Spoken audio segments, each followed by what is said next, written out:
So parang napapansin ko merong mga nagtatalo-talo, no, na ang hina daw ng microphone kapag dito nakakonek, no? So kasi ganito yan, marami pong factor, marami pong dahilan, ginawan ko na nga ito ng content eh. At yung actual gagawin natin yan sa mga susunod na araw. So ganito kasi yung mga budget friendly na mga budget na audio mixer, yung tipong mga mura lang, pero nagagamit mga pambahay, nagagamit niya sa event, sa simbahan, nagagamit niya eh. Or minsan ako nga, parang ako, budget friendly, nagagamit ko po sa mga event ko. No? Mumurahin lang yon. Eh, wala tayong magagawa. Kung yun lang kaya ng budget eh, di pagtiisan or matutong makontento. Eh kung may budget kayo, di bumili kayo ng mamahalin, mga tipong branded. Iba pa nga, bumibili ng halagang 30,000 ang presyo, 100,000. Depende kasi, alam niyo, mentras nga na mas mahal po yung mga binibili natin. Halimbawa po, ito ang ating audio mixer na to, 3,000 lang to. Tapos bumili ka ng ganito ring audio mixer. Ibig sabihin, ganito rin channel. Pero bakit ang mahal? 15,000. Meron pong mga reason yan. Na may mga reason, may mga piyesa po yan na talagang boosted na. Ibig sabihin yung tipo na talagang may mga built-in na talagang malalakas na konting galaw mo lang sa ano, talagang bibigyan ka ng quality. May mga ganun eh. Kasi laging pinag-uusapan dito ay kwarta. Alam niyo ba yung kwarta? Pera, pera, no? So, mentras nga na mas mahal po yung unit na binibili ninyo, may pangalan, pag sinabi pangalan, branded, tapos ang mahal. Alam nyo na, pag mahal, ang presyo, hindi naman ibebenta ng, halimbawa ito, parehong-pareho, no? Halimbawa, pareho nga na tinatawag natin na 4 channel. Bakit napakamahal dyan ni Luha? Pareho lang naman 4 channel. Bukod sa pangalan, branded, bukod sa talagang quality, may yung hindi ko kaya ipaliwanag sa inyo yung mga piyesa eh. So halimbawa yung piyesa niyan ay paano ba natin bibigyan ng halimbawa? Yung piyesa niyan ay malakas. Ngayon, yung piyesa ng mamahalin, yung lakas nito, halimbawa, yung lakas ng piyesa nito, mga 4 na beses na lakas dun sa nag-iisang piyesa nito. Parang ganun po yun. Halimbawa lang na.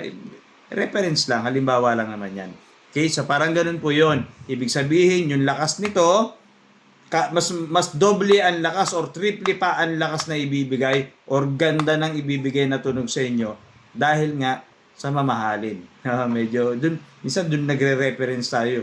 Dun tayo nagbabase na sa mamahaling no, mga audio. Pero kagaya nga ng sinasabi ko, kahit mura ang mga audio mixer ninyo, basta marunong kang pumihit, tamang-tama ang timpla mo. Unang-una, sino ba ang nagbibigay ng mga passive speaker, passive na audio mixer? Sino ba ang nagbibigay lakas dito? Siyempre, amplifier. Eh, hindi naman tutunog to kung walang amplifier to eh. Pero, mentras na ito po ay powered. Kung powered to, tutunog to kahit walang amplifier. Kasi ang mga powered po, meron built-in. Halimbawa, ito powered yan. O asan ang amplifier niyan?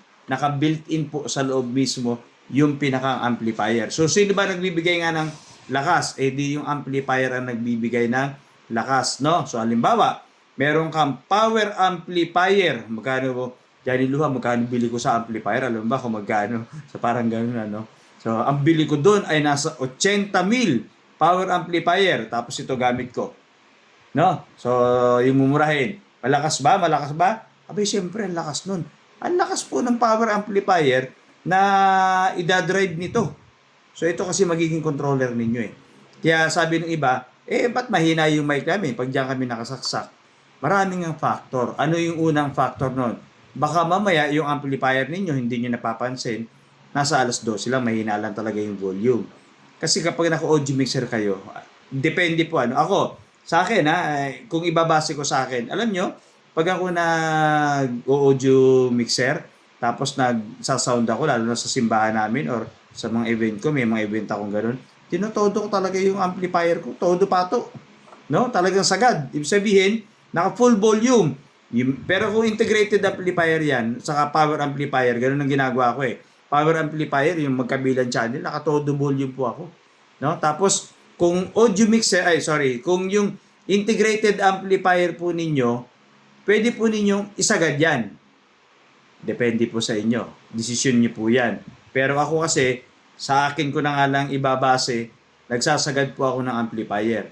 Pero pagdating sa audio mixer, hindi ko sinasagad. Basta nasa 0 dB lang ako, yung mga audio source ko, halimbawa, naka-Bluetooth ako, edi konting ganyan ko lang, sobrang lakas na. Konting galaw ko lang yan, malakas na po yan. Bakit? Ang lakas ng amplifier ko, nakatodo eh.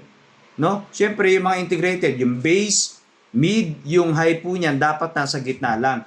Yung powered, yung pinaka-volume control or master volume control ng inyong amplifier, kahit integrated po yan, kapag nakatodo yan, sobrang lakas po ng mga papasok dito.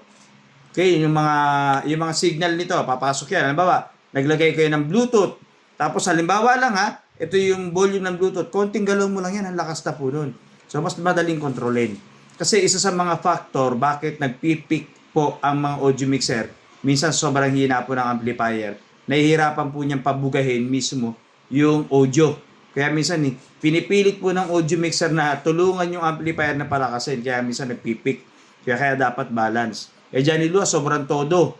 Sobrang lakas ng amplifier ko, tapos nilakasan ko to, nagpipick. Natural. Di ba kayo nabibingi nun? Ang lakas nga ng amplifier rin, tinodo nyo pa rito. Kahit pa sabihin kaya ng speaker ninyo kung naka-over volume na kayo rito. So kaya ko ginagawa yung pinaka-master volume sa audio mixer sa amplifier nakatodo. Para dito, konting galaw ko lang, malakas na. So naka 0 dB lang ako, standard volume lang yan. No, ganyan lang. Yung mic nga, Johnny Luha, gaya kanina, yung mic mahina. I-off po ninyo yung gain. Muna ha. I-off po ninyo yung gain. I-balance nyo po lahat ng mga knob control. Ano ba yung mga knob control niyan? Yan po yung bass, mid, high, at yung master volume. Kung ano man yung master volume niyan. So halimbawa, ganito pa lang, malakas na.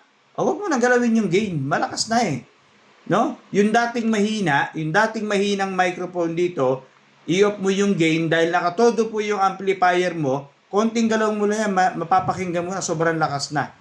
Dating mahina yun yung microphone mo.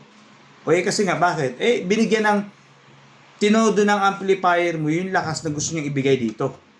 No? Sabi na natin na, Johnny, naka alas 12 lang ang hina ng mic. No? Alas 12 lang. Di ang gawin mo, kung may hina yung mic, naka alas 12 lang yung amplifier mo, naka 0 dB na ako dyan, ang hina Saka mo ngayon galawin yung gain. Yung gain, ang trabaho po ng gain ay minumultiply po niya yung pinaka-volume, master volume po ninyo dito. Imumultiply po nito. Kumbaga sa mas i-enhance pa niya. Mas dadagdagan pa niya yung volume na nakakonect dito. Yung volume nito, dyan ang hina. Dilakasan mo ngayon. Ngayon, Johnny Lua, nag-feedback, di hinaan mo. Mapapakinggan mo naman Okay, no? So, alam niyo, pag ginawa niyo yung, halimbawa, ganitong master volume ay nasa 0 dB, nakasagad yung inyong amplifier, integrated, no? Kahit naka-off ang gain po niya, ang ganda na unang tunog. Sound check, Johnny Lua. Hindi niyo ba napansin? Pasyalan niyo po yung mga nauna kong video. Ginawa ko po yan. Testingin niyo. Ngayon, hindi porke sinabi ko nakaganyan yan, nakasagad ng ganyan yan, tapos nakapatay yung gain, susundin nyo na to. Papakinggan po ninyo yung inyong mga sound check. Halimbawa, sa bahay ninyo, kasi magkakaiba tayo ng lugar. Baka mamaya, tinetesting ninyo sa labas ng bahay ninyo. Medyo, syempre, iba na ang tunog nun, iba ang frequency nun. Nasa loob lang kayo ng bahay. Sabi ni Johnny Lua, iganyan ko daw 0 dB. Hindi po. Papakinggan ninyo, dadadahanin ninyo. Kung tingin nyo sa ganyang part pa lang na kontento na kayo sobrang lakas, wag nyo na ipilit na sumagad pa ng ganun. Kung nahihinaan kayo sa microphone, nakasagad na yung amplifier ninyo, no? Minsan may problema yung amplifier, galaw-galawin nyo yung volume. Gumagano nyo. Minsan malakas, mahina. Kasi nga, minsan may sira po yung yung sa loob nun, yung pinakang ikutan. May tawag sila ron No? Yung parang, alam nyo sa posporo, yung kaskasan nun, yung bilog nun, ganun yun So, galaw-galawin nyo lang yun, baka dahil nga lang doon, kaya mahina. Ganun nangyari sa kaibigan ko, kay parin Cyrus. No? Ang hina nung mic niya, ang hina nung niya. Ginalaw-galaw niya yung master volume ng amplifier niya. Ayun, gumanda ang tunog. Yung pala, may sira pala yung amplifier niya, yung pihitan. Ganun na po. Marami kasing factor. Ibig sabihin ng factor, marami pong dahilan. Maraming reason bakit mahina ang mic. No? So, isa lang yan sa mga nakikita kong problema ng mga karamihan. Yung pagtitimpla or pag-aayos ng kanilang mga knob control, ng kanilang mga controller, ng kanilang mga amplifier or audio mixer. Subukan po ninyo yung sinabi ko sa inyo, no? So abangan ninyo, meron tayo. Gagawin ko ulit yung yung ating tinatawag na sound check actual para po mapanood po ninyo ulit kasi baka yung video ay natabunan na. O di ba sabi ng iba paulit-ulit na lang yung vlog mo Johnny Lua. Hindi po paulit-ulit 'yon, no? Yung po ay kailangan nating ulit-ulitin talaga para hindi po natatabunan yung video at para po nababalik-balikan ninyo. So marami pa tayong tutorial pong gagawin tungkol sa mga connection na kailangan po ninyo. Kung gusto po ninyong matuto, pwede po ninyong balik-balikan yung video natin. Kung meron pa kayong gustong ipaturo, mag-iwan lang kayo ng comment at binabasa natin yan kapag hindi tayo busy. No? Johnny Luha po ito.